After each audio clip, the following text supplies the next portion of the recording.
Terima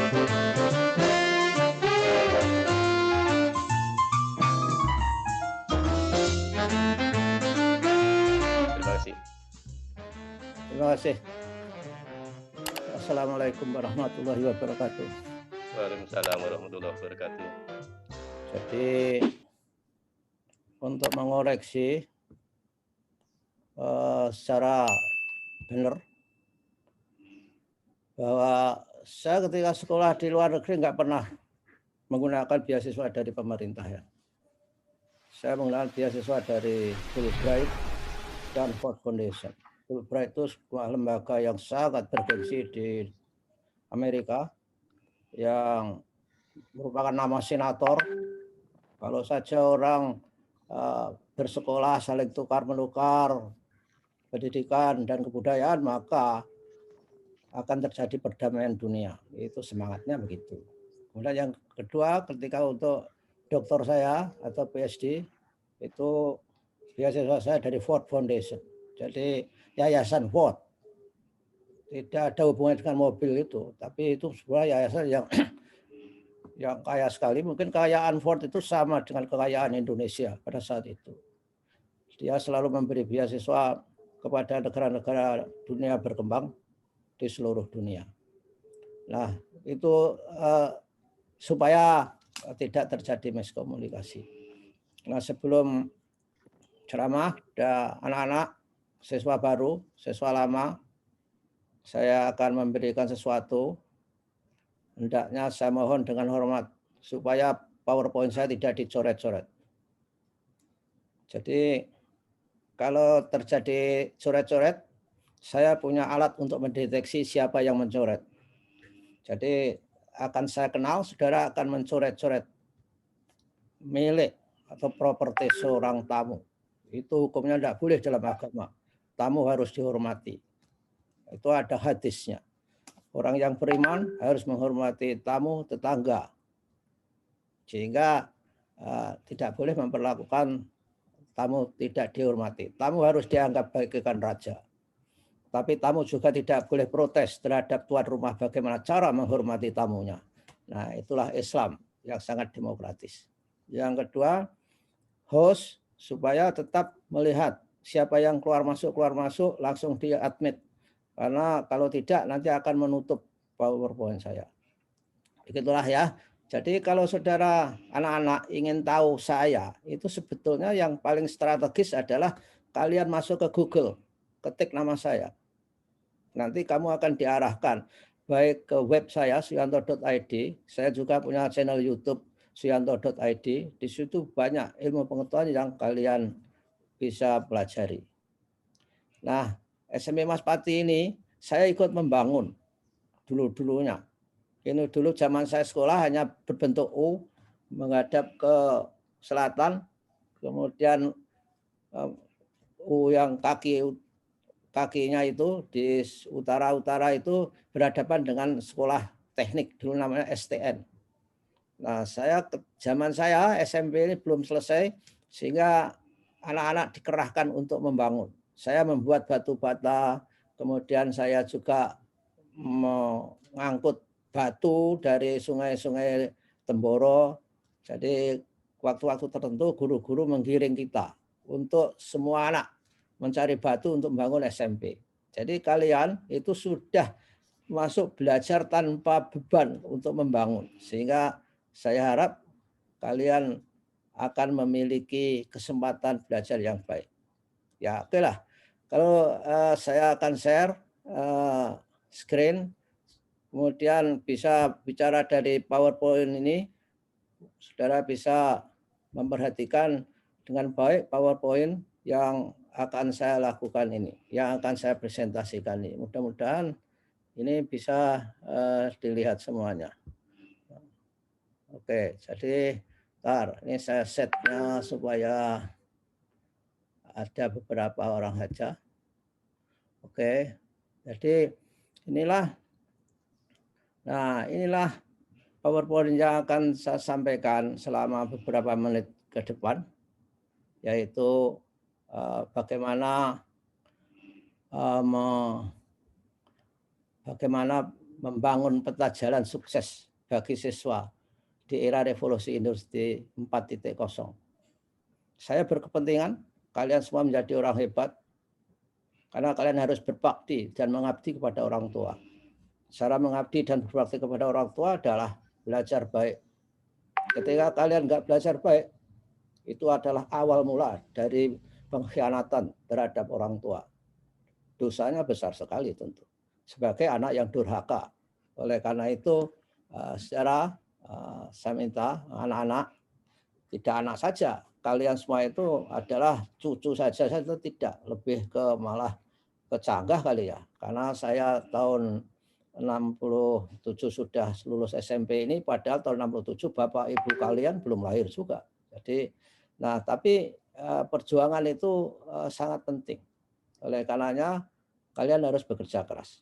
Nah, kalau waktunya senggang, kamu bisa mengunjungi website saya www.suyanto.id atau YouTube channel saya suyanto.id.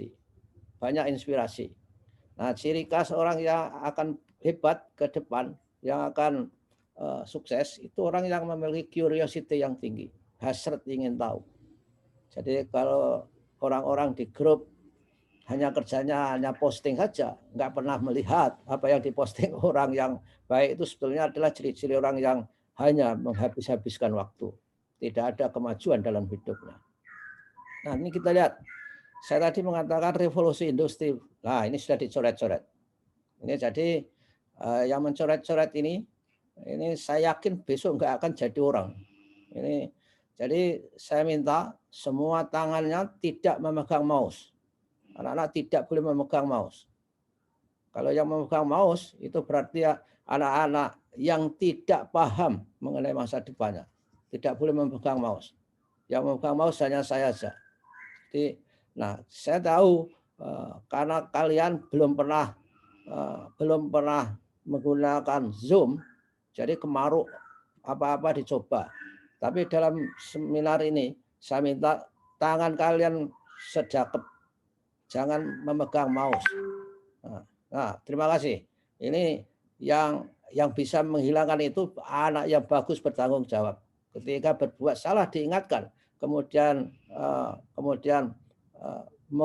menghabisi kesalahannya adalah anak bagus. Nah, ini pendatang baru yang merupakan anak-anak yang tidak tanggung jawab. Jadi jangan.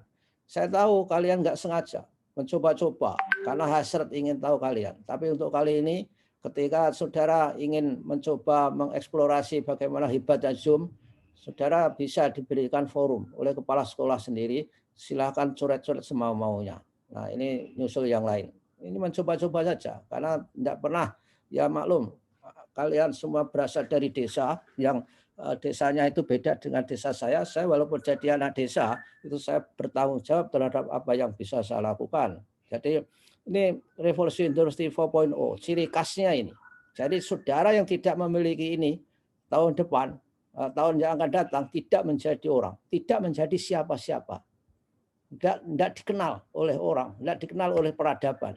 Karena revolusi industri 4.0 itu adalah luar biasa. Sebentar, ini oke, hancur. Oke, sebetulnya saya mau mencari. Bentar, saya lihat tuh. Saya ulangi lagi. Karena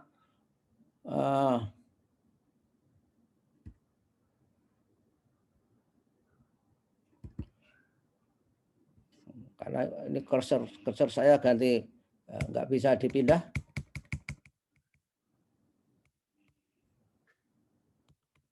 Oke lah, jadi di revolusi industri 4.0 itu syaratnya apa yang terjadi adalah terjadinya IoT, Internet of Things, terjadinya koneksitas antara satu dengan yang lain. Jadi dikoneksikan antara misalkan saja orang, program, mesin. Kemudian ada yang disebut dengan big data, data yang besar sekali.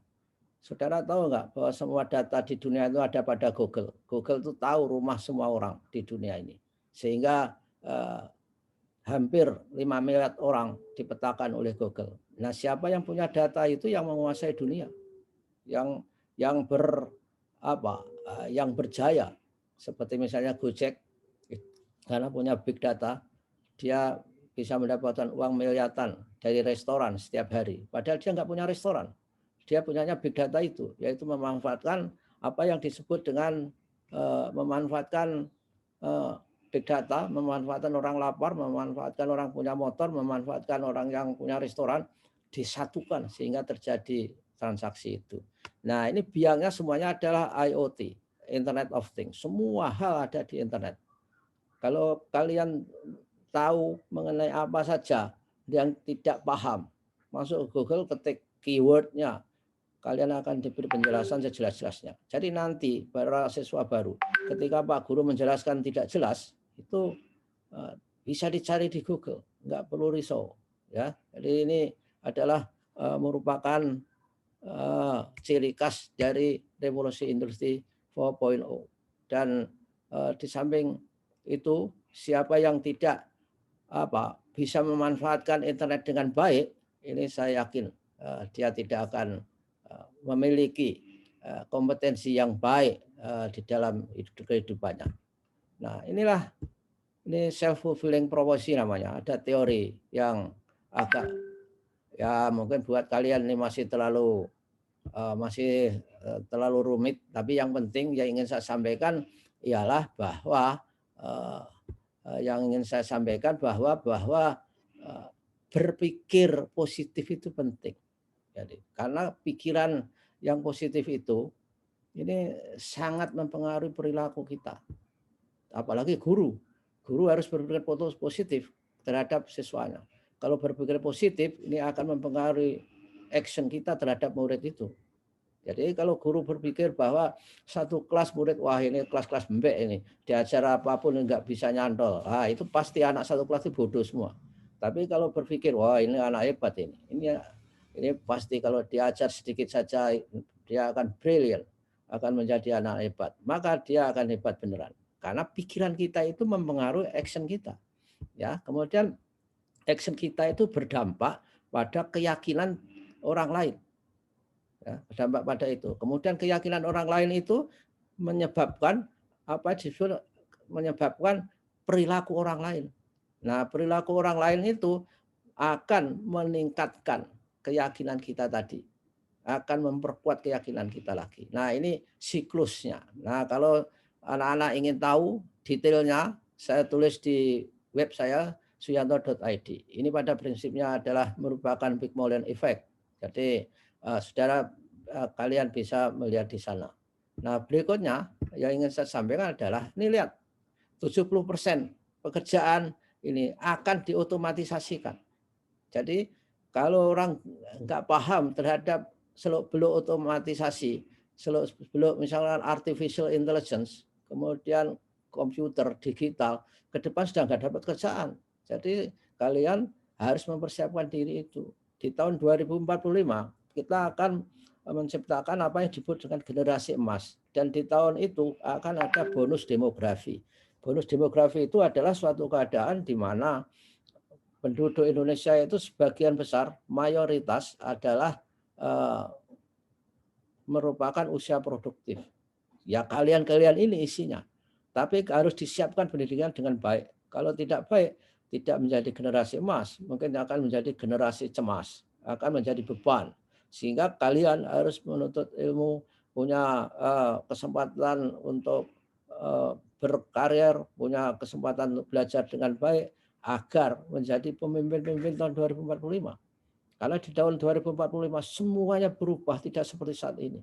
Mobil saja tahun 2045 itu ada otonom, tidak ada sopirnya. Jadi mobil akan berjalan sendiri. Dan perubahan akan luar biasa dengan menggunakan artificial intelligence, dengan menggunakan drone dan sebagainya itu. Sekarang perubahan kan sudah luar biasa.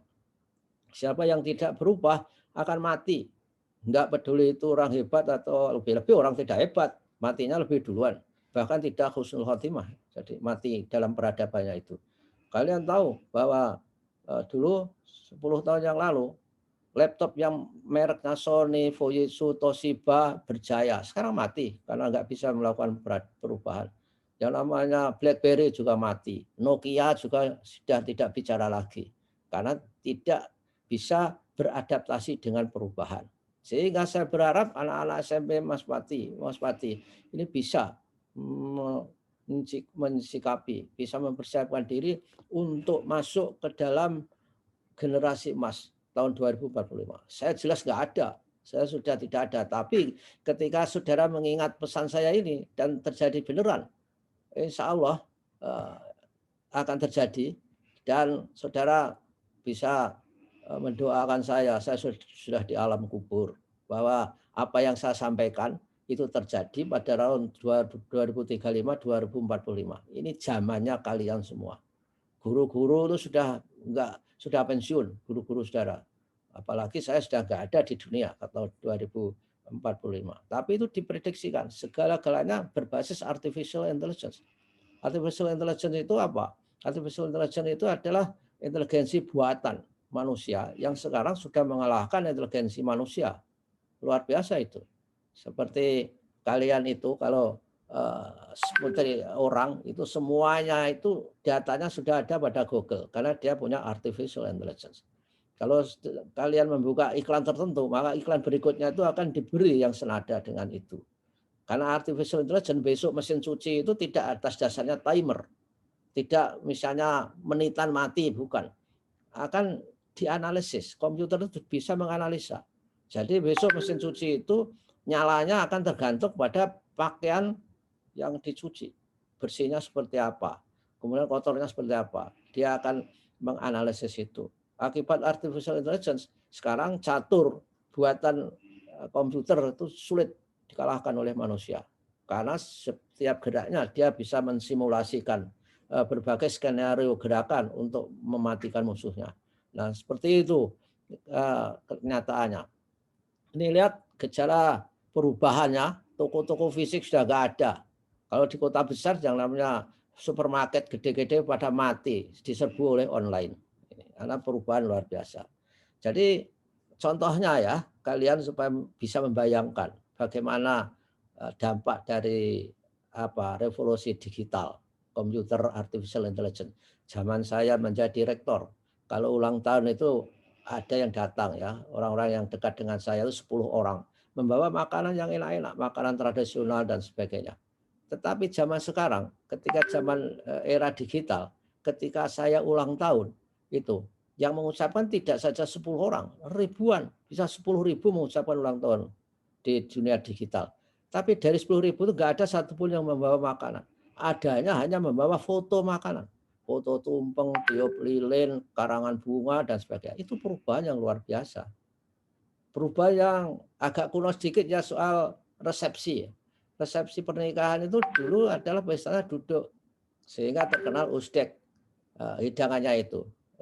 Terkenalnya usdek. Pertama kali unjukan, kemudian sop. Jadi kalau orang-orang yang ke tempat mantu itu diberi unjukan teh, lalu diberi sop, kemudian D-nya itu usdek. D-nya itu apa ya? D-nya itu saya kira dahar, ya. Setelah itu dahar, kemudian E-nya itu es, kemudian kondur. Kurang lebih seperti itu. Duduk manis dilayani. Zaman sekarang sudah nggak ada. Semua pesta berdiri dan bahkan zaman dulu kalau ke pesta manten itu bawa kado. Sekarang kado sudah nggak ada, itu berubah. Orang kemantenan bawa kado saya sudah kuno sekali. Sekarang berupa uang, itu yang lebih fleksibel. Karena kalau kado itu isinya hanya jam, taplak, gelas, sendok, dan sebagainya. Yang itu ketika ngumpul 5 truk itu misalkan, kalau yang punya gawe itu orang hebat zaman dulu, itu bisa bertruk-truk kadonya. Itu apa itu? Nah sekarang kalau uang itu lebih fleksibel. Pesan moralnya adalah bahwa manusia itu selalu ingin hidup secara efisien. Itu yang penting. Jadi kalian harus hidup efisien juga. Jadi jangan sampai hidup itu tidak efisien. Ya harus keras, harus bekerja tanpa henti-henti supaya bisa memiliki produktivitas yang tinggi. Nah ini coba lihat, ini ketika saudara SD. Saudara kan nggak tahu di SD itu mau kerja apa. Karena kerjaan sekarang ini yang kalian dapatkan itu belum ada, nggak jelas, belum tentu ada. Sekarang pekerjaan itu 7 jutaan yang hilang, 70 juta pekerjaan hilang karena sudah tidak musim lagi, tidak bisa dipertahankan. Seperti misalkan bank zaman saya, zaman mahasiswa tahun 70-an, satu bank itu tellernya yang melayani itu teller itu yang melayani di counter-counter itu banyak sekali. Sekarang sudah nggak ada karena orang sudah pakai mobil banking. Jadi nggak ada. Tol di jalan tol 5 tahun yang lalu tol dilayani orang. Nah sekarang sudah dijalani oleh artificial intelligence mesin. Sudah orang hanya tempel kartu aja bisa mempersilahkan dia dia mau lewat atau tidak, dia boleh lewat atau tidak. Itu namanya artificial intelligence. Banyak hal sama dengan guru ke depan itu perannya guru-guru kalian ke depan perannya itu menjadi tidak lebih penting untuk mengajarkan pengetahuan. Karena pengetahuan semua sudah bisa dipelajari secara mandiri. Dan ciri khas pendidikan yang baik di depan itu adalah harus fleksibel, kemudian individualize, ya fleksibel itu artinya bisa diakses dari mana-mana, individualize itu sesuai dengan keinginan diri sendiri dan terintegrasi, semua pengetahuan ada. Contohnya sekarang ya YouTube itu. YouTube itu sekarang merupakan bentuk migrasi dari TV. TV dan koran 10 tahun lagi mati. Akan pindah ke YouTube. Karena dengan YouTube kalian bisa memilih pelajaran apa saja. Misal kalau ngaji bisa milih ustadz apa saja. Kalaupun hiburan bisa melihat hiburan apa saja sesuai dengan pikiran masing-masing, kehendak masing-masing. Sudah sama. Guru ke depan dalam bidang pengetahuan tidak semakin penting. Tapi pentingnya guru adalah dalam bidang pendidikan karakter. Karena pengetahuan itu bisa diajarkan melalui apa yang disebut dengan daring, dengan misalnya platform pembelajaran yang lain. Nih, contohnya ini coba lihat. Kalau orang memiliki top 10 skills yang penting dalam dunia kerja, ini kita lihat misalkan saja tahun 2015 kemarin, ini yang harus dimiliki. Pemecahan masalah, bekerja sama dengan orang lain, mengelola orang, berpikir kritis, bisa bernegosiasi, bisa menyatakan kualitasnya, melayani, kemudian mengambil keputusan, dan active listening. Jadi ini merupakan keterampilan yang harus dimiliki, active listening itu. Mendengarkan secara aktif. Kalau tidak, sudah nggak akan jadi siapa-siapa. Akan jadi sampah masyarakat. Dalam satu kelas, itu ada beberapa menurut pengalaman saya, kalian. Jadi di satu kelas itu, walaupun gurunya sama, ruangnya sama, kemudian WC-nya sama, kemudian kantinnya sama. Dalam zaman saya dulu kantinnya yang ada 2, sebelah barat itu namanya Bahwe, sudah tua saya kira sudah nggak ada. Yang di depan bawah waru dulu, warunya Rindang itu namanya Mbok Lani, saya yakin sudah nggak ada. Itu menu utamanya itu kerupuk gapit, saya nggak tahu apakah sekarang masih ada. Kerupuk Bandung itu dikasih pecel, dimakan bersama kerupuknya itu. Zaman kita sudah mewah sekali itu. Nah itu sudah berubah, saya kira sudah mengalami perubahan, baik cara menyajikan ataupun cara belinya. Dulu wantri berjubel-jubel seperti itu, habis PD ada di situ minum dawet dan sebagainya. Ini, nah sekarang harus ada kreativitas. Nggak bisa orang tidak kreatif. Ya, kemudian yang berikut di tahun berikutnya adalah di mana tahun 2020 itu 2015. Perubahannya sudah luar biasa. Coba lihat. Dari yang bawah itu naik ke atas. Yang ingin saya sampaikan itu. Coba lihat kalian, dari di sini kreativitas kan di 10. Ya, sekarang mau naik ke 3. Jadi orang yang nggak kreatif itu akan dilindas zaman. Nggak jadi siapa-siapa. Akan ngeri hidupnya. Karena yang ingin saya katakan tadi belum selesai. Dalam satu kelas itu rata-rata yang sukses itu menurut kurva normal. Orang yang sukses itu paling hanya 1%. Yang rata-rata biasa, jadi orang biasa-biasa saja, itu akan kurang lebih 40%. Yang pintar sekali, yang pintar sekali itu 2,5%, yang sukses sekali 1%. Jadi kalian harus paham itu, harus berlomba-lomba untuk menjadi orang hebat. Kalau rata-rata saja itu artinya temannya lulus, naik, ikut naik, tapi biasa saja prestasinya. Tetapi yang sangat bodoh sekali itu juga sedikit, jadi di kurva normal itu ya 4 standar deviasi. Itu artinya ya bicara standar deviasi kalian belum paham. Kalau persennya saja, orang yang bodoh sekali itu juga sedikit, kira-kira 2,5% itu. Nah, kalian harus memutuskan mau masuk persen yang mana. Harapan saya di antara kalian ada yang 2,5% itu menjadi seseorang. You will be somebody. But if you are not work hard and then learn hard, you won't be anybody. Tidak akan menjadi siapapun.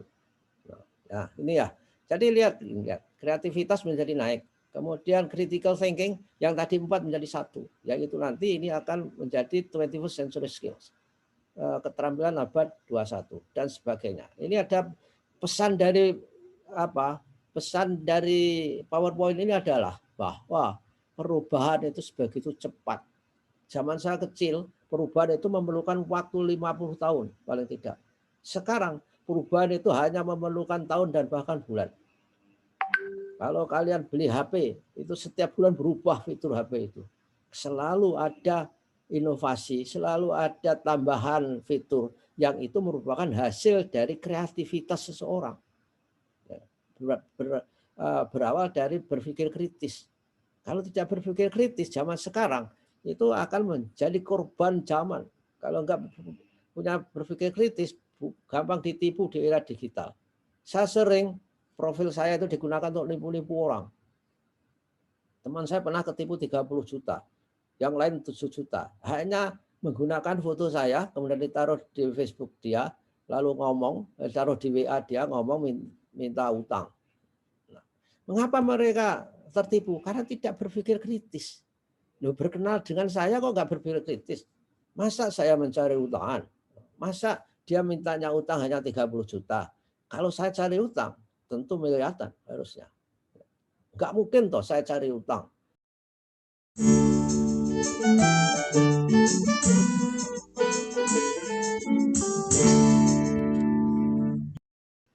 Nah, ini perubahan itu luar biasa. Saudara harus berubah. Jangan setiap hari sama saja. Betul juga guru juga harus berubah. Siswa harus berubah. Tidak boleh tidak berubah. Kemudian ini tahun 2022 sudah berubah lagi. Lihat 10-nya tadi. Ini active learning and learning strategy. Harus belajar secara aktif. Ini sesuai dengan tagline dalam YouTube saya, itu adalah berbagi pengetahuan dan belajar sepanjang hayat. Itu harus terjadi. Inovasi harus ada. Kreativitas. Nah, ini berpikir kritis menjadi ciri utama. Jadi kalian anak-anak harus membiasakan itu. Berpikir kritis di Amerika sejak TK itu diajari. Caranya itu ada sederhana saja. Misalnya anak TK diberi batu bata. Lalu ditanya, mengapa anak-anak batu bata ini kok dibikin segi 4 tidak bulat? Lalu dia berpikir. Ini namanya berpikir kritis. Tapi anak-anak di Indonesia itu ketika anak-anak sudah mengalami pembudayaan yang kurang menguntungkan. Selalu dilayani. Keluarga kita itu kalau ada bayi saja sudah tergopoh-gopoh, bingung sekali. Di negara maju nggak ada yang namanya nangis ditolong, biarkan saja. Nah, ini internet saya tidak stabil, diingatkan. Bayi nangis dibiarkan saja, karena bayi itu pekerjaannya ya nangis. Ketika nangis, bayi itu justru jantungnya sehat, paru-parunya sehat, olahraga. Jadi kejar-kejar gitu. Nah, kemudian warna wajahnya merah sehingga peredaran darahnya hebat. Jadi ditolong itu hanya kalau bayi itu adalah sakit. Kalau tidak sakit, nggak perlu ditolong. Nah, kita ini sudah dilatih. Kalian, siswa SMP yang baru ini, kalian berada dalam pola asuh yang sebetulnya adalah menyesatkan masa depan. Sedikit-sedikit ditolong. Bahkan nggak ada anak di Indonesia itu yang umur 3 tahun bisa makan sendiri. Masih disuapi sampai 4 tahun. Digendong kewer itu. Kemudian kalau nggak mau makan dibilang, ada burung, ada cecak. Ada cecaknya nggak ada. Itu untuk nipu-nipu supaya mau buka mulut. Nah, inilah kalian setelah SMP ini harus keluar dari budaya yang serba nyaman. Di zona nyaman itu. Harus bekerja keras. Karena budaya pola asuh orang tua kita itu adalah menyesatkan semua, apalagi bagi kalangan yang ekonominya itu yang ekonominya itu nanggung. Kaya tidak, miskin juga tidak. Itu juga membahayakan. Membahayakan terhadap pola asuh. Anak-anaknya di SD sudah bisa naik motor itu bangganya bukan main. Padahal itu belum waktunya. Nah, inilah hal-hal yang melingkupi kita. Nah, kemudian tahun 2025 gimana? Keterampilan 10 utama keterampilan yang harus dimiliki supaya kita menjadi orang hebat berubah lagi itu. Coba lihat nih. Dari tadi. Tapi analytical thinking, innovation itu tetap. Siapa yang nggak punya inovasi ditinggalkan orang. Jadi restoran apapun itu silih berganti. Yang punya inovasi itu akan berjaya. Ya, jadi critical thinking, creativity, ini salah ketik creativity ini harusnya. Kemudian kepemimpinan, pemanfaatan teknologi, kemudian tahan banting. Ini merupakan hal-hal yang harus dimiliki. Harus tahan banting. Kalian harus biasa belajar. Misalkan saja ya, nanti kalau sudah belajar, sudah mendapatkan pelajaran, harus belajar baik-baik. Paling tidak anak SMP itu belajarnya itu saya kira sesuai kurikulumnya plus 4 jam di luar sekolah itu. Belajar malam 2 jam, kemudian bangun pagi jam 3 itu sampai subuh 3 jam. Akan menjadi anak hebat kalian. Apalagi bangun malam, yang beragama Islam itu sholat tahajud sambil ngaji. Saya dulu itu yang saya lakukan. Ketika ngaji itu bisa perasaannya itu terharu, merinding, dan bisa berdialog dengan Tuhan. Mau minta apa, kemudian ingin jadi apa, itu penting. Karena orang dalam ungkapan bahasa Inggris, you are what you think.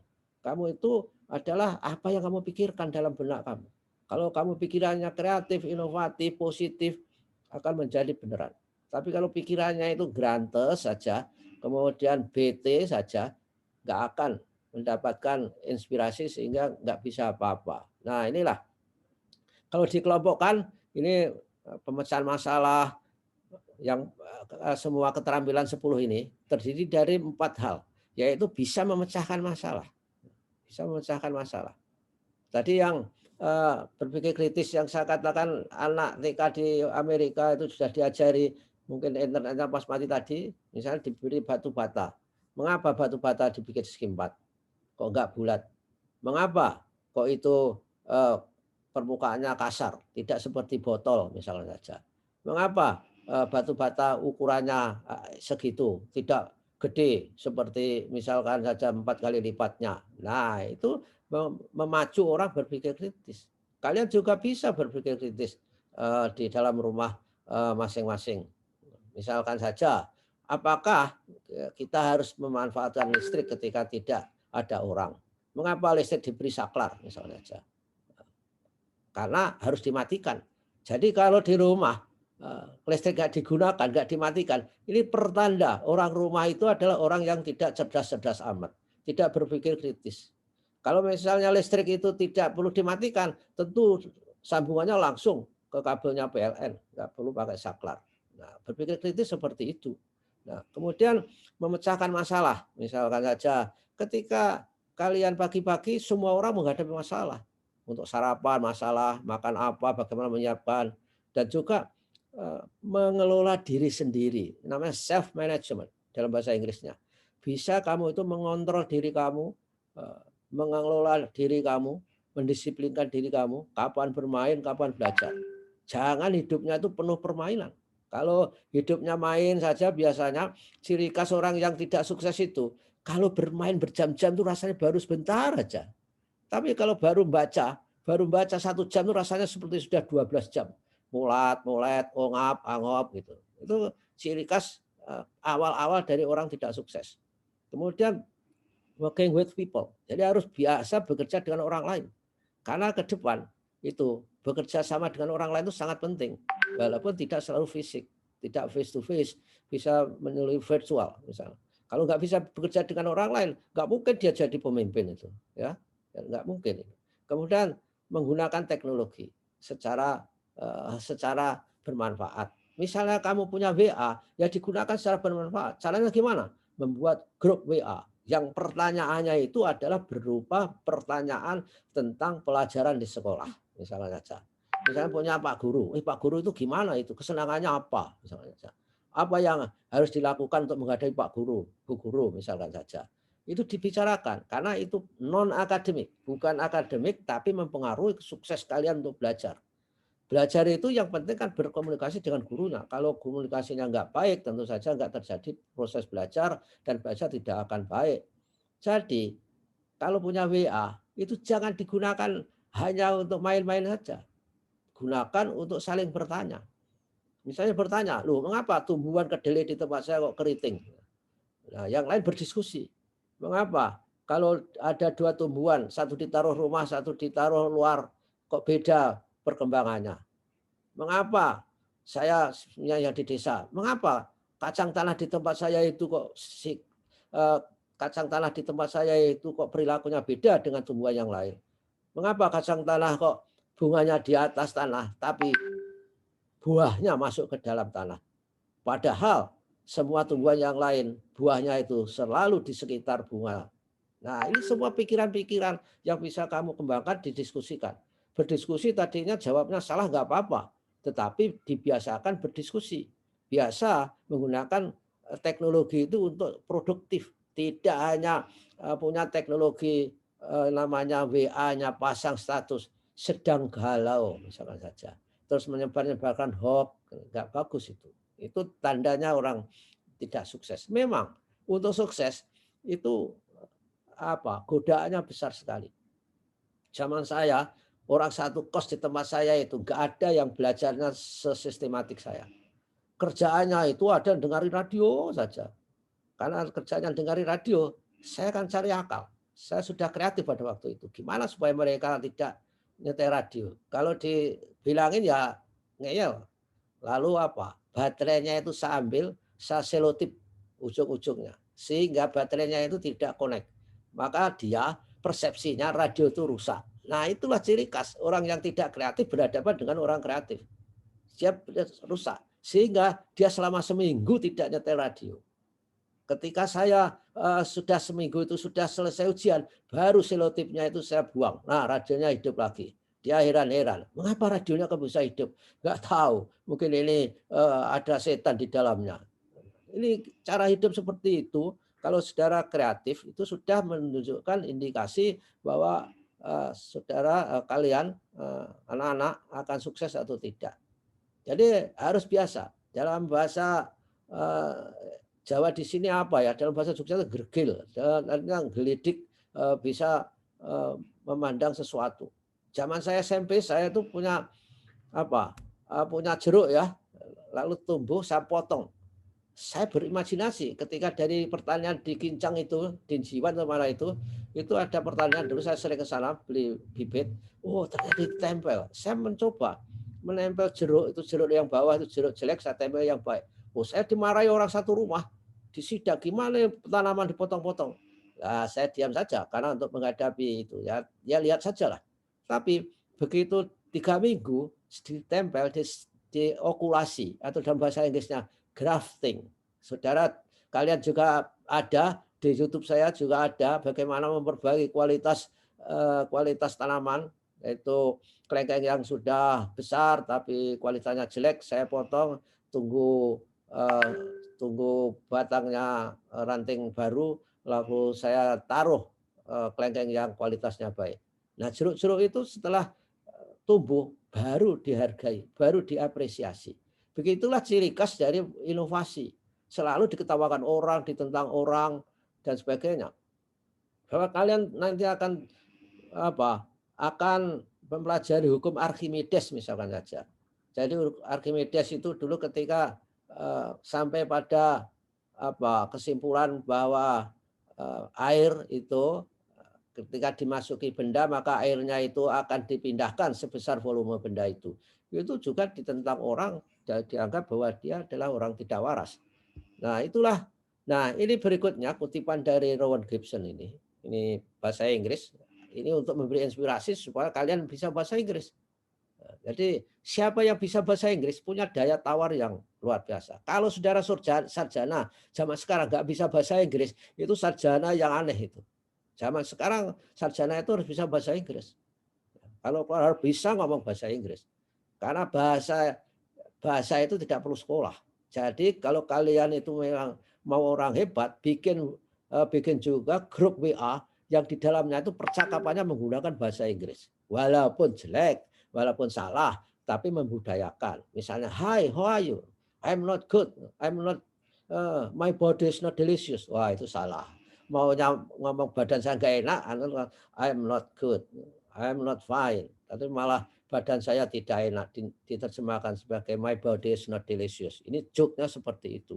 Ya, gunakan teknologi itu untuk meningkatkan kapasitas kalian semua nanti. Nah, inilah yang penting bahwa di dunia itu setelah diriset, dunia manapun yang berjaya itu ketika negaranya punya inovasi dan kreativitas, punya jejaring networking satu sama lain antar negara, punya pengetahuan dan teknologi. Lalu natural resources itu nggak penting, sumber alam itu nggak penting sama sekali. Indonesia mengapa miskin? Karena kaya sumber alam dan tidak ada inovasi dan kreativitas terhadap sumber alamnya. Beda dengan Singapura, nggak punya apa-apa, tapi Singapura itu pendapatan per kapita penduduknya sudah 40.000 dolar per orang. Indonesia baru 5.000-an. 5.000 itu kan juga di rata-rata. Ada yang tidak berpendapatan sama sekali. Oleh karenanya sekalian, jadi inovasi dan kreativitas itu penting. Juga bagi guru mengajari inovasi dan kreativitas untuk anak-anaknya itu sangat maha penting. Karena itu yang membuat negara itu hebat ya inovasi dan kreativitas. Networking tentu saja bisa diajari bagaimana antar siswa itu bisa berkomunikasi, antar kelas bisa berkomunikasi, knowledge dan teknologi itu sudah lewat kurikulum saya kira, tapi bobotnya hanya 20% ketika menjadi keputusan negara. Jadi supaya mempunyai keunggulan-keunggulan. Ada kutipan yang mengatakan doing the same thing over and over yet expecting different results is the definition of crazy. Jadi orang yang selalu mengerjakan hal yang sama diulang-ulang dan berharap hasil yang berbeda itu definisi gila. Orang gila itu ya sebenarnya orang gila itu kan kerjanya sama saja. Bahkan tapi orang gila sebenarnya nggak berharap ingin mendapatkan sesuatu. Jadi orang yang waras mengerjakan hal yang sama berulang-ulang berharap hasilnya beda itu ya gila sebetulnya. Sehingga kalian harus menjadi anak yang cerdas, inovatif, kreatif, jujur, disiplin, santun. Ini yang santun yang saya maksudkan. Santun itu seperti apa? Santun itu ketika webinar tidak membuat keonaran. Saya ngomong sendiri, nyoret-nyoret, ini termasuk orang yang tidak santun itu. Nyoret-nyoret PowerPoint yang sedang dipresentasikan. Ciri khas anak-anak yang tidak santun. Di dalam agama, anak yang tidak santun itu tidak disenangi oleh Allah. Karena beragama itu harus ihsan, iman, itu berdampingan. Lalu percaya diri, ya percaya diri tidak ingah-ingih, imbas-imbis, ya. Kemudian mandiri, tidak sedikit-sedikit makan saja harus diambilkan orang tuanya. Mandirilah, belajarlah mandiri. Carilah pekerjaan yang tidak ada saingannya di rumah. Apa pekerjaan itu? Habis makan cuci piring, ngepel, membersihkan kamar tidur, itu artinya kalian belajar untuk mendapatkan pekerjaan yang tanpa ada saingannya. Kalau sudah bisa begitu di rumah, insya Allah kalian akan bisa bersaing dengan orang lain untuk mendapatkan pelajaran, untuk mendapatkan pekerjaan yang layak. Nah, kemudian harus bertakwa, kemudian demokratis dan lain-lainnya. Itu sifat-sifatnya. Ini yang nyorek-nyorek merah ini termasuk contoh anak yang tidak santun ini, mudah-mudahan mendapatkan hidayah Allah dan bertobat. Memohon ampun dosanya. Nah, sudah bertobat. Terima kasih. sudah tahu dosanya, sudah coretannya dihilangkan. Tapi yang nyoret sebelah kiri ini, nah oke, nah, bagus. Jadi anak bertobat semua ini. Mencoba ketidaksantunannya, bertobat, menghilangkan. Nah inilah tugas guru ini sebenarnya. Yang paling penting itu pembentukan karakter. Ini bukan untuk kalian, ini untuk guru. Pesan untuk guru. Biar dibaca guru saja. Karena message kali ini yang penting adalah untuk kalian. Nah, yang bahaya di depan itu adalah ketika orang memiliki buta huruf. Kita buta huruf. Yang bahaya itu adalah illiterate of 21st century. The illiterate of 21st century will not be those who cannot read and write, but those who cannot learn, unlearn, and relearn. Jadi buta huruf abad 21 itu, ini anak yang tidak santun tapi gak bisa keluar dari ketidaksantunannya ini. Kasihan ini, mencoret PowerPoint saya ini. Mudah-mudahan dirahmati Allah dan dimaafkan oleh Allah ketidaksantunannya itu. Jadi buta huruf abad 21 itu adalah bukan orang-orang yang tidak bisa membaca dan menulis. Jadi kalian bisa membaca dan menulis, tidak dijamin tidak buta huruf. Kalian akan buta huruf ketika kalian bisa membaca menulis, tapi tidak bisa melakukan belajar, menghilangkan hasil belajar, dan belajar kembali. Ini sangat penting. Yang paling sulit itu adalah menghilangkan hasil belajar. Hasil belajar ketidaksantunan ini kalau nggak bisa dihilangkan, itu bahaya. Contoh ini. Jadi yang nulis biru-biru ini tidak santun. Kemudian yang kanan merah-merah ini, nah ada tambah lagi ini contoh anak-anak yang tidak santun, tapi dia bisa mempelajari ketidaksantunannya itu. Artinya bisa unlearn, bisa menghilangkan hasil belajar yang tidak relevan dengan zaman. Ini sulit ya. Jadi misalkan yang paling sulit itu adalah how to unlearn, menghilangkan hasil belajar. Hasil semua orang perilaku itu adalah merupakan hasil belajar. Misalkan malas, ngeplok, tidur bangunnya siang, itu semua adalah hasil belajar. Dari situ maka harus dihilangkan. Banyak hal yang tidak bisa menghilangkan itu sebagai orang yang gagal dalam hidupnya.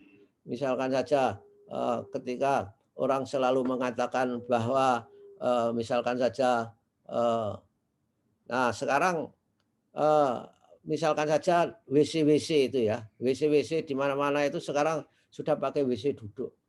Orang yang buta huruf abad 21 itu melihat WC duduk itu tidak bisa menggunakan dengan duduk. WC duduk pun ditongkrongi juga. Itu merupakan orang buta huruf abad 21. Juga orang masak di rumah pakai magic jar, pakai rice cooker. Itu untuk menunjukkan ketinggian airnya itu masih pakai ruas jari. Itu contoh orang buta huruf abad 21. Padahal di situ sudah ada skalanya, tinggal melihat skalanya. Nah, ini soal kehidupan yang sederhana. Tapi bagi yang lebih substantif, orang yang tidak bisa meninggalkan pelajaran yang tidak relevan dengan zaman dan tetap dilaksanakan, itu akan tidak sukses dalam hidupnya. Nah, oleh karena itu siswa, guru, kemudian harus siap untuk belajar sepanjang hayat. Jadi bagaimana learning how to learn. Yang penting ke depan itu adalah learning how to learn. Dan kemudian customized learning. Belajar secara customize, secara sadar untuk kepentingan dirinya sendiri, untuk individunya sendiri. Kemudian ini ketika kita bicara inovasi, kalau kalian melakukan hal yang sama itu iterasi namanya. Sehingga harus ada sentuhan kreativitas. Ketika kreativitas, kalian melakukan inovasi. Inovasi itu artinya melakukan hal-hal yang baru. Melakukan hal-hal yang baru. Yang baru kemudian dengan sentuhan inovasi, maka terjadi disrupsi. Terjadi disrupsi.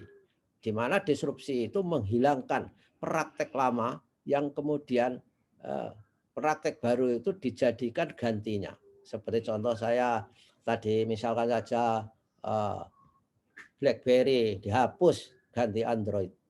Kemudian semua teller di bank dihapus ganti mobile banking. Itu namanya disrupsi. Kemudian belanja secara fisik dihapus dengan menggunakan belanja online. Ya, dihapusnya itu bukan karena mereka tidak suka, tetapi dihapusnya itu karena tidak efisien. Tidak efisien. Jadi karena tidak efisien, maka orang tentu di dunia ini orang akan menghargai efisiensi. Diminta atau tidak, semua orang tentu saja menggunakan efisiensi dalam hidupnya.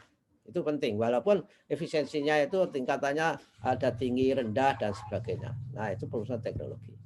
Nah, guru, siswa itu gagal atau tidak itu tergantung mindset.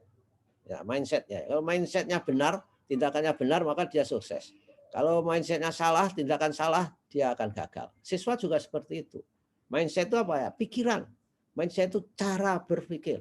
Jadi cara berpikir. Kalau cara berpikirnya itu sudah misalkan preman, misalnya gaya preman, maka dia tidak akan sukses sebagai orang yang santun di dalam kehidupannya. Lalu apa mindset itu? Mindset itu adalah kumpulan kepercayaan yang akan menentukan reaksi dan pemaknaan seseorang terhadap situasi. Nah, inilah mindset itu ketika semua orang itu menghadapi ketika semua orang menghadapi perlawanan, menghadapi tantangan, maka itu akan menstimulasi sinap atau neuron-neuron di dalam otak kita. Otak kita itu akan tumbuh miliaran koneksitas antara satu dengan yang lain, sehingga akan membangun kita menjadi orang cerdas. Nah, jenis mindset itu seperti apa? Fixed dan growth. Kalau orang fixed mindset itu hanya mengandalkan talenta saja, mengandalkan talenta. Kemudian percaya pada takdir, menghindar kepada tantangan. Ini fixed mindset. Fixed mindset itu artinya cara berpikir yang seperti kata dalam temurung. Fixed mindset, tidak berkembang pikirannya itu, tidak berkembang. Kemudian yang berikutnya itu adalah growth mindset, di mana growth mindset itu orang mengandalkan pada belajar, usaha, menerima tantangan. Jadi ketika kalian menghadapi tantangan itu sudah menyerah, itu namanya fixed mindset. Ketika kalian menghadapi bahwa matematika itu bukan bakat saya, itu sudah fixed mindset. Kalau growth, ayo matematika belajar, harus usaha, menerima tantangan. Saya dulu matematika nggak begitu baik, saya pernah dihukum oleh guru matematika, suruh dijejer di depan kelas, 1 jam. Begitu loncengnya itu di selatan, di pertengahan gedung 1 dan 2 dari selatan itu kalau ditarik sereng gitu, mau lonceng. Ini hukumannya selesai. Nah, malah saya dikati guru matematika, ayo Yanto ikut saya berdiri di kelas lain. Luar biasa itu. Tapi karena saya growth mindset, itu saya gunakan untuk belajar. Mengapa saya dihukum? Bagaimana rasanya dihukum? Kemudian apa dampaknya dihukum? Ternyata setelah dihukum itu menjadi menempa mental saya. Saya menjadi demonstran yang luar biasa ketika mahasiswa, ketika dosen. Sehingga ketika dosen saya ikut demo di kampus sebagai dosen muda, ketika menurunkan Soeharto itu, akhirnya saya dipercaya orang, wah ini bisa dijadikan rektor masa depan. Akhirnya saya jadi rektor beneran. Dan ketika mahasiswa, karena saya aktivis, saya selalu mengurus organisasi, luar biasa. Saya setiap tahun itu selalu menjadi mahasiswa teladan. Dan salah satunya adalah mahasiswa teladan nasional. Dipertemukan dengan presiden, bersalam-salaman dengan presiden. Begitu juga ketika dosen, saya juga menjadi dosen teladan nasional. Orang-orang dosen teladan nasional itu semuanya menjadi orang-orang. Seperti Pak Mahfud, itu satu angkatan dengan saya. Menko Polkam. Satu angkatan saya ketika menjadi dosen teladan pada saat itu. Nah, inilah berikutnya.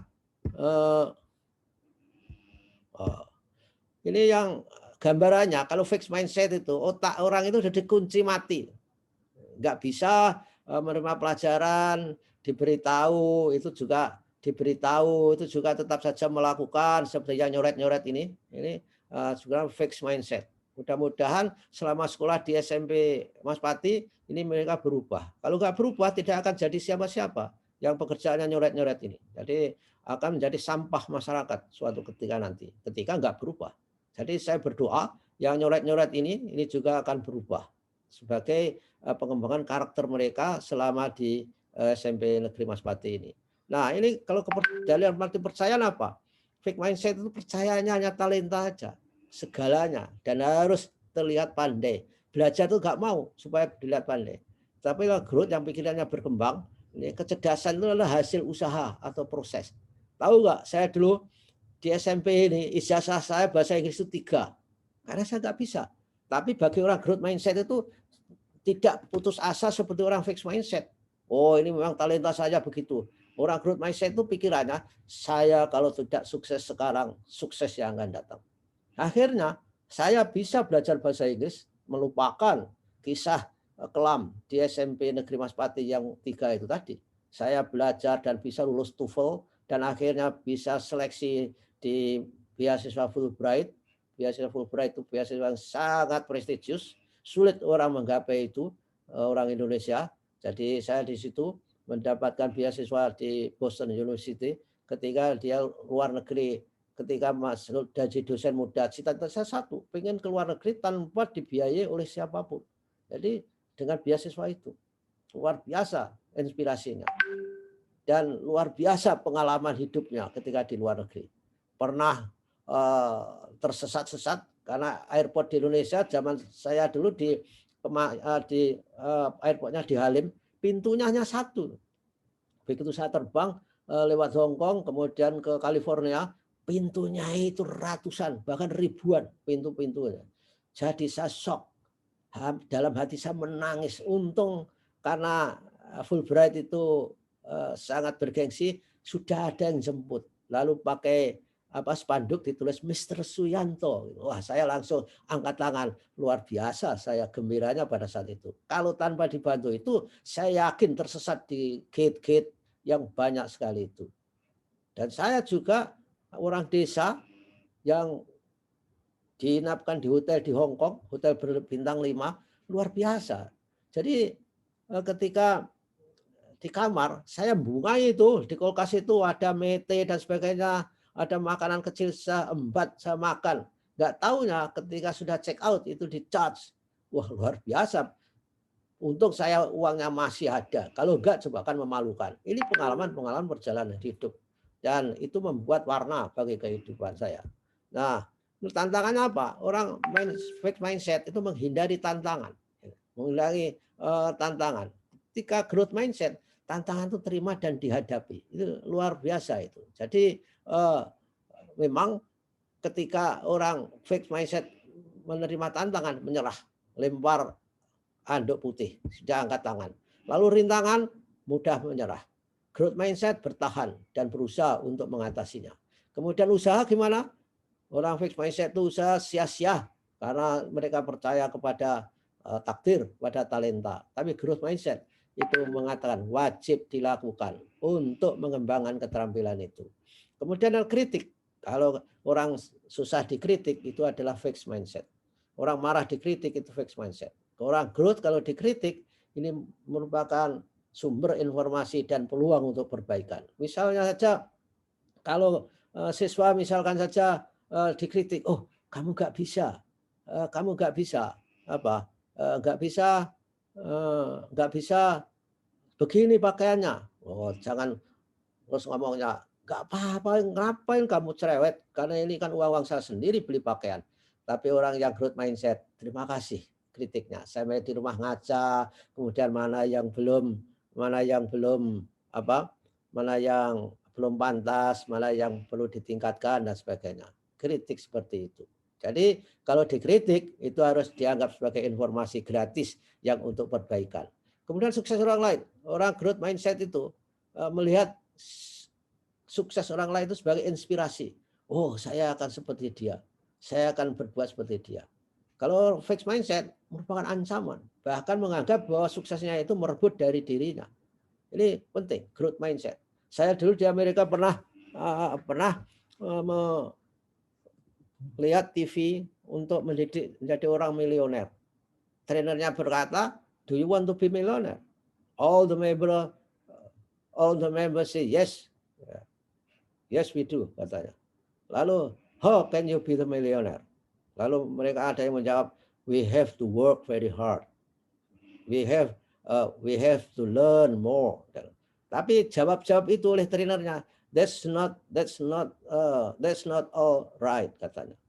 Jadi dia mengatakan, if you want to be millionaire, just watch carefully the poor people and then don't do what they do.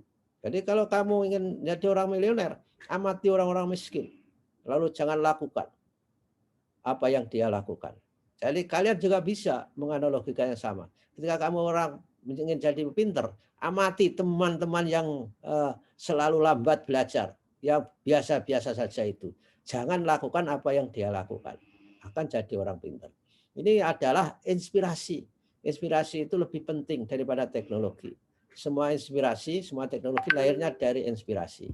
Nah, itu suara-suara growth mindset itu apa? Saya dapat mempelajari apapun yang saya mau. Kamu semua harus mengatakan itu. Di rumah, di depan bapak kamu, di depan kakak kamu, di depan adik kamu. Supaya ditiru juga oleh mereka. Supaya orang tua juga mensupport kamu. Saat-saat frustrasi saya bertahan. Nah, itu orang growth mindset. Saya ingin menantang diri saya sendiri.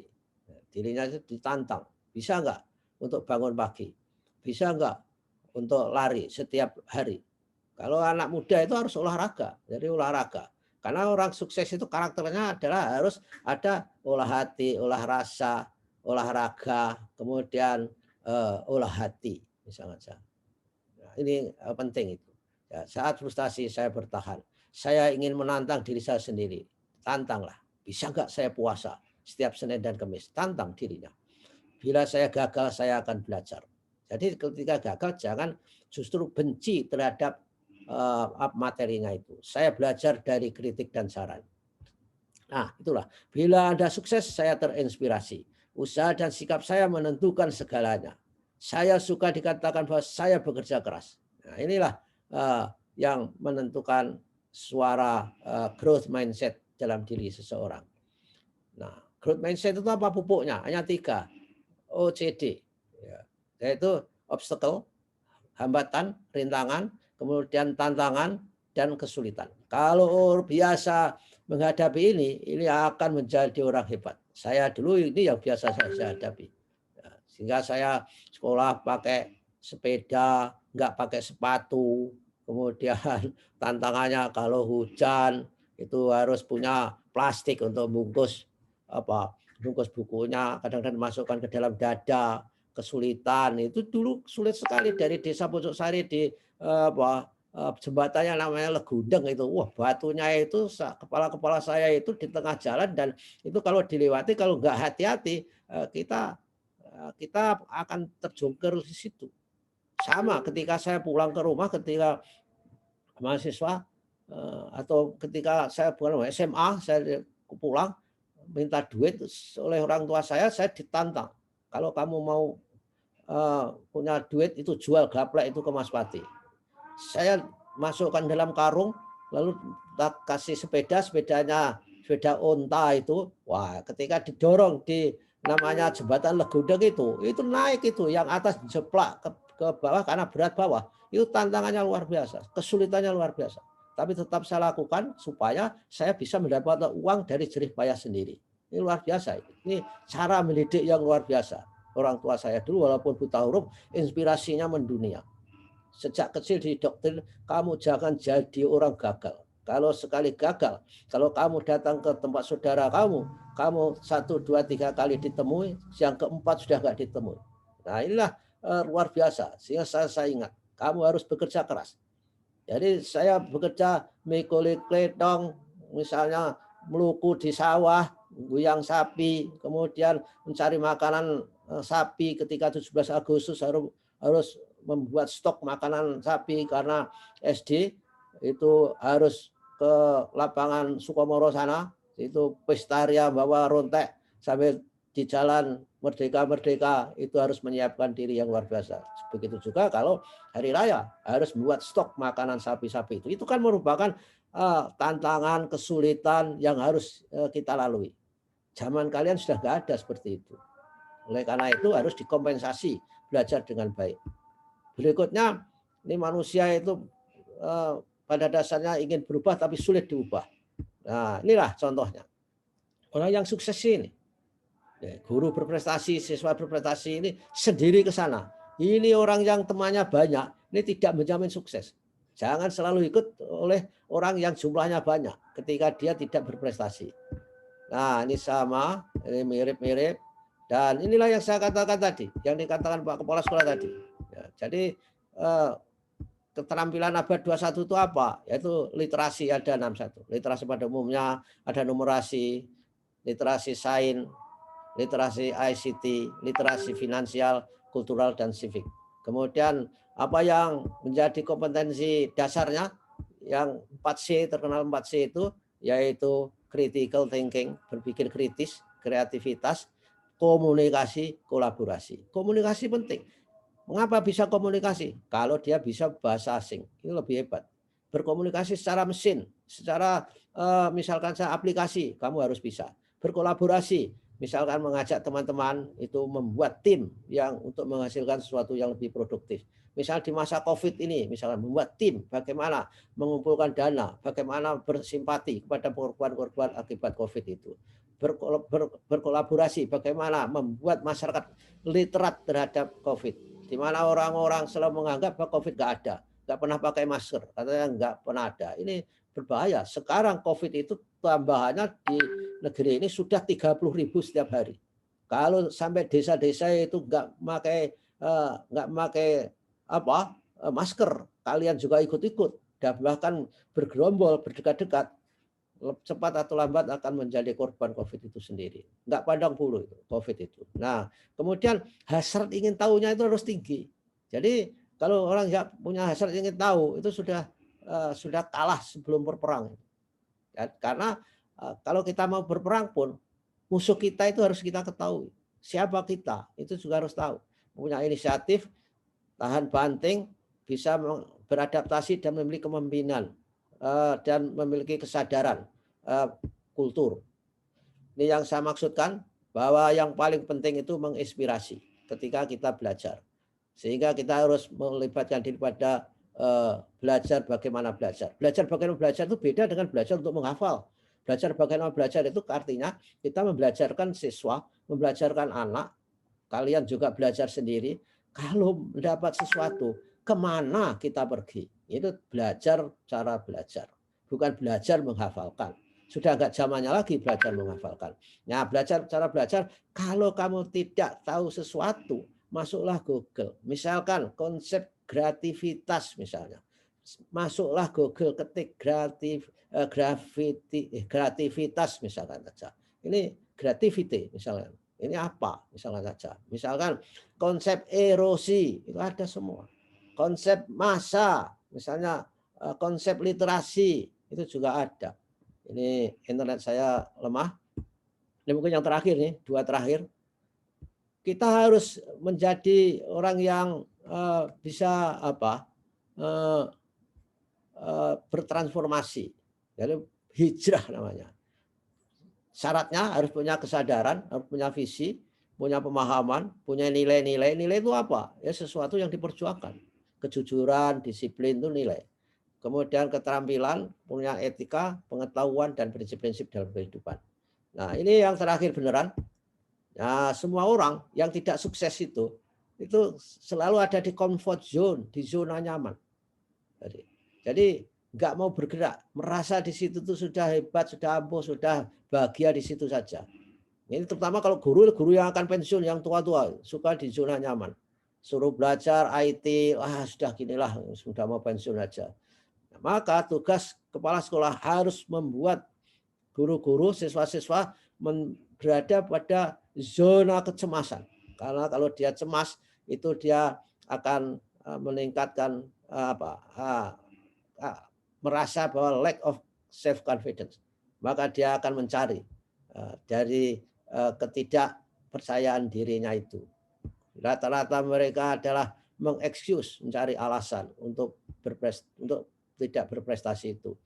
Kemudian diperlebar lagi ke dalam learning zone, yaitu ke zona yang mau belajar, sehingga menghadapi tantangan, mendapatkan skill baru, dan bisa memperluas comfort zone ke arah sini. Dan yang terakhir itu adalah ada di growth zone. Ini yang paling hebat. Ini kan berubah dari fixed mindset ke growth mindset. Hasilnya growth mindset itu ada di growth zone ini, di mana orang memiliki tujuan dalam hidup, mempunyai mimpi-mimpi dalam hidup, kemudian membuat tujuan hidup, dan juga akhirnya bisa mencapai tujuan-tujuan yang dicanangkan itu. Nah, inilah saya kira apa yang bisa saya sampaikan. Banyak hal, mungkin kalian bosan. Saya tadi sambil berjalan berusaha mengkondisikan karakter para siswa. Tapi saya tadi dosisnya terlalu besar, sehingga kita ketika awal dikasih cognitive dissonance itu manjur, setelah di tengah terlalu saya apresiasi, saya jelaskan bahwa kalian mencoba, kemudian mencoba tidak santun, kemudian berubah menjadi santun. Akhirnya semua mencoba tidak santun, berubah. Ini juga salah saya, karena ketika orang itu dipuji, kemudian pujiannya terlalu, maka dia akan kontraproduktif. Nah, itulah saudara-saudara, dan saya kira tim IT SMP Mahuspati supaya belajar ketika webinar itu mengkondisikan anak-anak menjadi tidak mencoret-coret. Saya yakin ada settingnya. Saya tadi sedang bertanya kepada tutor saya di Zoom, bagaimana supaya peserta tidak bisa mencoret-coret, baratnya bisa di-mute, bisa dimatikan, itu ada. Cuman ini belum diketahui. Saya harap dalam waktu dekat bisa mempelajari itu, sehingga tidak memberi peluang, tidak memberi kondisi kepada siswa untuk berkarakter yang antisosial. Karena karakter itu adalah fungsi dari dalam pikiran dan kondisi lingkungan dan kesempatan. Nah, berikutnya adalah ini buku yang seharusnya saya kirim ke SMP lewat Pak Parno itu ini, tapi karena pandemi ini saya belum sempat. Saya masih punya satu, tapi yang buku ini saya sudah tidak punya. Tapi ini buku yang banyak dicari orang, juga yang tadi ini ada di Tokopedia sebetulnya. Itu penerbitnya adalah Gramedia, Esensi adalah bagian dari divisi Gramedia. Terima kasih atas perhatiannya. Terima kasih anak-anak. Saya bicara agak mungkin mengagetkan kalian, tapi ini bukan karena atas dasar kebencian, ini atas dasar kecintaan saya terhadap kalian semua. Mudah-mudahan kalian menjadi orang hebat, sukses. Saya berharap bahkan salah satu di antara kalian bisa menjadi menteri, presiden, atau wakil presiden di negeri ini. Terima kasih. Assalamualaikum warahmatullahi wabarakatuh.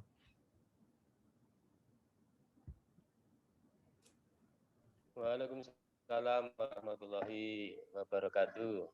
Terima kasih Prof. Yanto. Banyak hal yang disampaikan kepada kami. Banyak sekali catatan-catatan saya bagaimana untuk peta mencapai jalan sukses itu ya.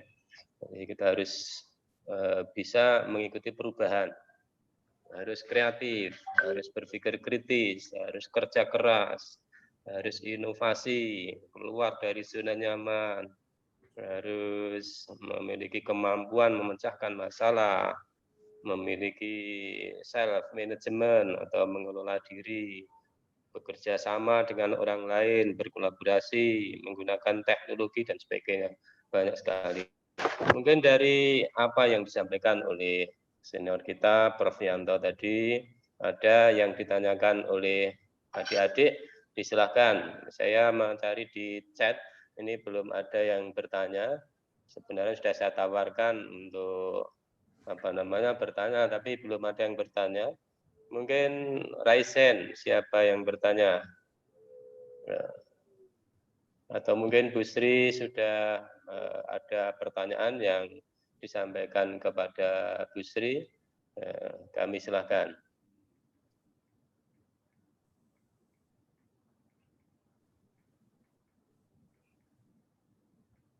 Tadi pesertanya ada 450-an, sekarang turun-turun tinggal 352, ada 100 ya yang turun ini. Oke, siapa adik-adik yang bertanya dari apa yang disampaikan oleh Prof. Yanto tadi? Sementara menunggu adik-adik yang bertanya, ini saya bertanya kepada Prof. Yanto. Kalau mengenang masa lalu Prof. Yanto ketika Prof. Sekolah dulu di SMP dengan anak-anak yang sekarang ini yang juga mengikuti belajar di SMP ini.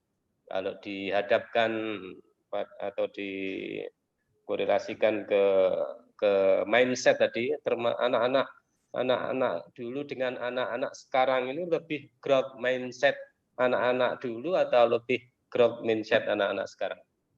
Terima kasih. Ya, terima kasih. Saya kira nggak begitu. Kita nggak bisa melakukan dikotomi seperti hitam putih, karena semua orang itu tidak growth saja atau fake saja. Di dalam diri seseorang itu ada 5 indikator apakah dia fake atau growth. Yang itu bisa dilihat pada YouTube Johan Yoga, Pak Johan Yoga bersama saya wawancara itu, di mana Pak Johan Yoga itu kalau ceramah 5 jam bayarannya 140 juta. Tapi untuk suyanto.id itu bebas, free, karena dia ingin supaya anak-anak kita itu menjadi growth mindset, sehingga bisa anak SMP usia sekarang ini yang growth mindset itu 60%, yang fixed mindset 60%, yang growth hanya 30%, maka bisa jeblok. Padahal itu anak-anak usia SMP, ya anak-anak SMP itu. Nah, oleh karenanya kita tidak bisa apakah orang dulu itu lebih growth, apakah anak sekarang lebih growth, tidak bisa, karena tergantung dari 5 perkara, yaitu perkara bagaimana melihat tantangan, melihat challenge, dan bagaimana melihat rintangan, obstacle, bagaimana upayanya, effortnya, dan bagaimana dia melihat kesuksesan orang lain, dan bagaimana melihat kritik, yang 5 itu. Kalau misalnya negatif terhadap itu semua, itu artinya itu mereka fixed mindset. Sama kan di PISA itu. Di PISA negara OECD itu heran, mengapa PISA itu hasilnya kok seperti itu saja. Orang-orang Indonesia tetap saja rendah sejak PISA pertama. Kita ada di urutan 6 dari bawah dari 78 negara. Karena ketika ditanya, PISA itu mengadakan anchor test, tes yang disisipkan untuk dijawab oleh siswa. Ya, kurang lebih pertanyaannya, kamu adalah diri kamu yang talenta kamu tidak bisa diubah sepanjang masa. Nah, kalau yang menjawab sangat setuju dan setuju itu fixed mindset. Yang menjawab tidak setuju, sangat tidak setuju itu growth mindset. Nah, anak-anak kita terhadap pertanyaan itu 60% menjawab setuju bahwa talenta itu nggak bisa diubah dan orang sekali bodoh tetap bodoh. Itulah prinsipnya. Jadi ini penting. Oleh karena itu saya dulu membuat link ke sini bahwa pelatihan growth mindset coach itu penting diikuti. Entah ada yang ikut atau tidak. Kalau tidak ada ya ikuti di YouTube saya di Johan Yoga itu kemarin sudah ada 500 peserta pertama yang akan dilakukan terus-menerus berikutnya. Nah, inilah kondisinya. Oleh karenanya guru itu harus bisa membuat siswa kita itu growth mindset. Misalkan saja ketika dia frustrasi dan ketika dia berprestasi, itu pun cara komunikasinya beda. Kamu pinter, nggak bisa. Kalau anak begitu kan lama-lama menjadi fixed mindset. Yang dipuji itu bukan pinternya, tapi upayanya untuk menjadi prestasi itu. wah luar biasa kamu. Usaha kamu luar biasa sehingga mencapai prestasi yang seperti ini. Nah itulah saya kira kurang lebih seperti itu kondisinya growth apakah fix di dalam diri orang. Terima kasih. Terima kasih Prof yang telah mencerahkan. Ini ada pertanyaan dari adik Widya Hernati. Pertanyaannya demikian. Apakah mutu Bapak yang dapat memotivasi Bapak untuk terus berusaha sehingga bisa sukses sekarang? Terima kasih, Prof. Ya, moto dalam hidup saya hari ini harus lebih baik dari kemarin. Di samping itu, lebih baik dari kemarin dan harus bermanfaat bagi orang lain. Sebanyak-banyak manfaat. Sehingga dengan seperti itu, saya terdorong untuk selalu berbuat lebih baik, dan sebagainya.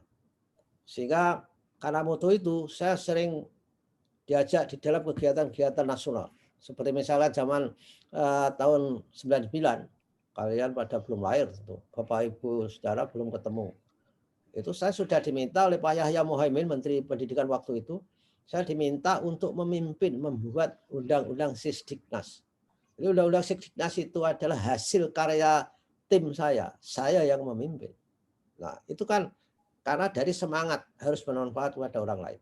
Kalau kita bisa merumuskan undang-undang yang memberdayakan, itu bermanfaat kepada orang lain. Sehingga sekarang, karena begitu, sehingga saya membuka apa yang disebut dengan website saya, suyanto.id, di mana di situ banyak orang menulis di situ, ratusan ribu orang belajar di situ. Gratis, padahal itu kan berbiaya. Saya harus nyewa hosting dan sebagainya. Juga untuk YouTube saya, itu juga merupakan semboyan hidup saya harus bermanfaat pada orang lain. Di YouTube itu saya taruh berbagai ilmu pengetahuan, berbagai teori, berbagai praksis, berbagai tacit knowledge yang bisa menginspirasi orang. Padahal di YouTube itu kan biayanya besar sekali untuk Untuk memperjuangkan, untuk mendevelop, untuk membangun YouTube itu. Tapi itu saya lakukan. Siapa yang ingin bersedekah ilmu, tempatnya di suyanto.id, baik web maupun YouTube. Tapi di samping itu, karena saya ingin menjadi orang bermanfaat, kalian itu, anak-anak, saya berpeduli pada orang miskin. Orang-orang miskin itu saya carikan jalan untuk diberi beasiswa, untuk dicarikan sekolah, sehingga saya mendirikan yayasan yang disebut dengan GPAP, Gerakan Peduli Anak Panti. Itu tujuannya mengajak orang-orang untuk berdonasi, sehingga donasinya itu saya bagikan kepada panti-panti asuhan sebanyak 21 panti, dan dari situ anak-anak yang ingin sekolah saya carikan beasiswa. Tentu saja adalah orang miskin. Karena ketika kalian tidak peduli pada orang miskin, ketika nanti sudah hebat sekalian, itu ancamannya sangat keras. Jadi di surat Al-Mudaththir ayat 40-42 itu ada ayat yang sangat menggerakkan hati saya, yang bunyinya katanya masalakakun fisakor qalu lam naku minal musholin walam naku nut'imul miskin. Hei, mengapa mereka pada masuk neraka sakor? Neraka sakor itu neraka yang sangat luar biasa siksanya, dari neraka sakor. Lalu dijawab, karena mereka tidak termasuk orang yang sholat, dan lam naku minal musholin walam naku nut'imul miskin, dan mereka tidak memberi makan orang miskin. Jadi persoalan tidak memberi makan kepada orang miskin itu masuk neraka. Orang yang masuk neraka itu bukan karena tidak umroh. Ketika umroh dilakukan berkali-kali dan tidak pernah memberi makan orang miskin, itu adalah jalan pikiran yang sesat itu. Nah, itulah antara lain semboyan saya, visi saya dalam hidup. Apalagi setelah tua, itu harus berpikiran kita harus bermanfaat bagi sebanyak-banyak orang lain. Saya kira itu saudara ya yang bisa saya sampaikan. Mudah-mudahan kalian bisa memiliki cita-cita kredo hidup yang lebih hebat daripada apa yang saya lakukan. Terima kasih. Ya, ini masih semakin banyak Prof ini yang bertanya Prof ini ya. Ini dari Revalinho Wilha Krispiantoro bertanya demikian. Izin menanya Pak, bagaimana pola pikir pertumbuhan growth mindset dapat membawa dampak positif? Itu Prof. Silakan Prof. Ya, karena growth mindset itu dampaknya selalu positif karena dia tidak pernah mengenal apa yang disebut dengan putus asa, menyerah, frustrasi. Dampaknya positif. Karena ketika ada tantangan dihadapi. Ketika ada kritik dibikin sebagai informasi untuk perbaikan diri. Upaya harus dilakukan. Prestasi itu yang penting bukan prestasinya, tapi proses itu yang penting. Gagal itu merupakan hal yang bukan aib, bukan nista. Gagal itu merupakan proses yang menambah pengalaman. Kalian tahu bahwa yang namanya Thomas Edison itu waktu sekolah itu di sekolah itu dikeluarkan. Setelah dikeluarkan, sekolahnya itu memberi surat kepada ibunya. Sekolah tidak sanggup mendidik anak kamu karena anak kamu itu bodohnya luar biasa. Intinya seperti itu. Diajar nggak mendengarkan apa-apa, nggak mendengarkan, nggak mau ikut seperti anak-anak yang lain. Nah, apa yang terjadi? Karena ibunya itu orang growth mindset, maka Thomas Edison sampai rumah dikasih tahu, memberitahunya berkebalikan dengan isi surat dari sekolah itu. Nak, Thomas, kamu sudah tidak boleh sekolah lagi besok. Nah, kan jerit-jerit Thomas Edison. Kenapa? Why I'm not allowed to go to school, katanya. Jadi kenapa kita nggak boleh sekolah? Lalu ibunya itu cerita berkebalikan dari isi suratnya. Karena sekolah itu tidak mampu mendidik kamu karena kamu orang hebat, terlalu hebat. Pengetahuannya nggak ada untuk mendidik kamu. Wah, akhirnya Thomas Edison itu belajar sendiri di rumah bersama ibunya yang sekarang terkenal homeschooling itu. Maka dia melakukan eksperimen karena growth mindset. Ya, salah satu eksperimennya itu sikapnya ya growth mindset itu, dia mengambil rambut untuk lampu pijar untuk Wolframnya itu, tapi gagal. Menurut kita gagal, tapi Thomas Edison mengatakan bukan gagal. Saya menemukan penelitian bahwa rambut tidak bisa untuk lampu pijar. Nah, itu kan beda dengan gagal. Nah, sama dengan Kentucky Fried Chicken. Ini konon kabarnya Kentucky Fried Chicken itu bisa diterima oleh konsumennya itu setelah menawarkan ke 5.000 orang. Walaupun ditolak, tantangan dihadapi, jalan terus. Tidak ada orang yang bisa seperti itu, artinya tidak semua orang. Mungkin kalau kalian disuruh nawarkan hasil masakan ibu kamu, baru ditolak 5 kali aja sudah stroke kali. Sudah melenggang pulang, nggak jadi menawarkan. Nah itulah, jadilah growth mindset supaya menjadi orang hebat. Terima kasih. Ya, terima kasih Prof. Ini pertanyaan terakhir mungkin Prof ya, karena waktunya sudah jam 12 lebih 10 menit ya. Ini dari Cynthia dan Cahyun banyak juga yang bertanya. Izin bertanya, apa cita-cita Bapak dulu saat masih kecil dan usahanya bagaimana? Terima kasih Prof. Ya, saya dulu sebetulnya cita-cita saya itu ingin menjadi petani berdasi. Karena saya orang tani, tapi cita-cita itu anak-anak tidak selalu setia satu saja. Cita-cita itu bisa berubah seiring dengan kita dewasa dan seiring dengan ditempa oleh lingkungan. Saya dulu ingin cita-cita menjadi tani yang hebat, petani yang hebat. Karena saya menganggap bahwa dalam bertani saya bisa berpikir inovatif. Saya dulu kalau bertani ketika saya SMP seusia kalian itu, tugas saya adalah kalau nanam padi. Kalau nanam padi bapak ibu saya itu punya lahan luas sekali. Jadi setelah saya SMA, kalau saya pulang ke desa Pojok Sari itu, begitu jam 9 hujan, saya harus keluar ndaut mencabuti bibit padi itu sampai jam 4 pagi.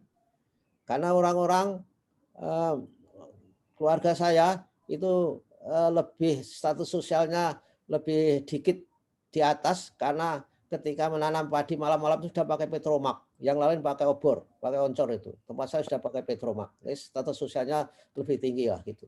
Tapi saya harus kerja keras. Jadi mencabuti bibit itu jam 9 malam sampai jam 4 pagi, ngantuk-ngantuk dan sebagainya. Itu dipaksa dan akhirnya terbiasa. Nah, itu kerja keras. Nah, ketika itu di lahan di lahan ladang yang tak ada hujan. Di Tegalan yang namanya di Setren segala macam itu punya luas sekali tempat saya tanahnya. Tapi di lahan yang berpengairan, di sawah di pojok sana itu namanya, di jalan menuju Magetan itu, di Tinap ke barat itu, pangkat saya kalau sedang nanam padi, satu bau itu berapa meter saya lupa. Tugas saya adalah memindahkan kenteng, garis tali. Di antara kenteng-kenteng itu, lalu yang tandur itu saya suruh ngasih satu bibit padi di antara titik 1 dengan titik 2-nya. Biasanya kan dikosongkan. Kenapa? Saya berpikir kalau ini dikasih, saya yakin ini hebat. Karena akan menerima humus, akan menerima makanan bergizi mereka. Ketika disiangi, dipakai garuk-garuk itu, dipakai roda, garpu atau apa itu kan mentok di situ. Ketika mentok di situ berarti tanah-tanah yang gembur ada di situ. Walaupun saat itu saya dimarahi oleh bapak saya. Kenapa ini dikasih padi lagi di sini di antara dua tanaman terakhir? Ya biar sajalah, ini kan tempat untuk terminalnya orang menyiangi itu sehingga semua unsur hara tanaman menumpuk di sini. Saya menjelaskannya begitu bahasa ilmiahnya. Tapi ya bahasa nggak ilmiah waktu itu karena bapak saya tuh buta huruf. Nah, ketika sudah semakin dewasa padinya, bapak saya baru menaruh hormat pikiran saya. Ternyata pikiran kamu itu benar karena padi satu batang yang ditaruh di antara dua batang padi terakhir di pematang itu anaknya lebih banyak, buahnya lebih besar. Karena apa? Menerima kiriman nutrisi yang lebih banyak daripada yang lain-lain. Karena tempat pemberhentian tanah ketika disorong-sorong pakai roda untuk menyiangi itu. Nah, kamu nggak bisa membayangkan saya kira. Itu prosesnya. Sehingga saya ingin menjadi petani yang hebat. Tapi begitu datang ke Jogja, bergaul dan sebagainya, itu lama-lama saya terinspirasi untuk menjadi seorang pemimpin.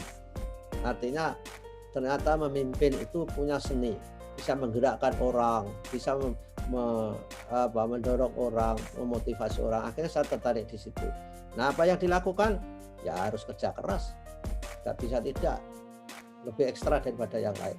Saya kira itu ya. Kalian semua terima kasih atas perhatiannya. Semuanya belajar yang baik supaya menjadi anak baik.